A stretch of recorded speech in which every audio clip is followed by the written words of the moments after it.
If the washer is not level and legs installed incorrectly, the washer may vibrate and cause noise.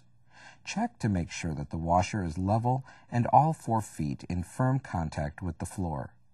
The legs should be properly installed and the nuts should be tightened against the washer cabinet.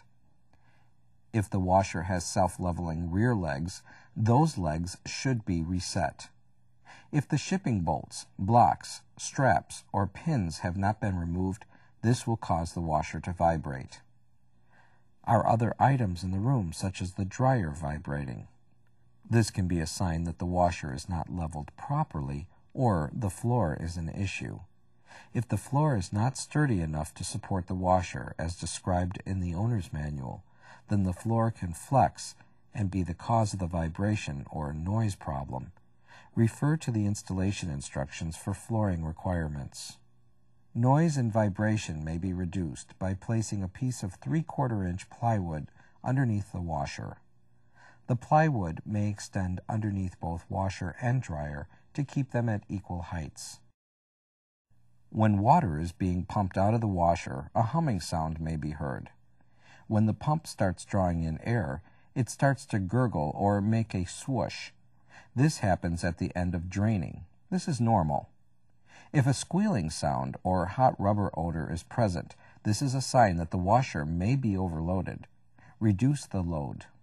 If the load that is being washed has metal snaps, buckles, or zippers, or loose items such as change, a metal clanking, scraping, or ticking sound may be heard as the basket turns.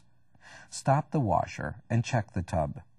If the noise continues after the washer is restarted, there may be objects in the pump, and this would require a service call. A certain amount of clunking, metal clicking, or gear sounds are normal in a heavy-duty washer, especially when the washer shifts into agitation or spin. A clicking sound can also be heard when the water valve turns on and off. This is normal. Water spraying or water running sounds may also be heard when the washer is filling or dispensing the additives. This also is normal. If a knocking noise is heard, make sure the fill hoses and drain hose are not hitting against the cabinet. If necessary, secure these hoses to prevent them from hitting the cabinet. If the load became unbalanced, the basket can hit against the side of the cabinet. Redistribute the load.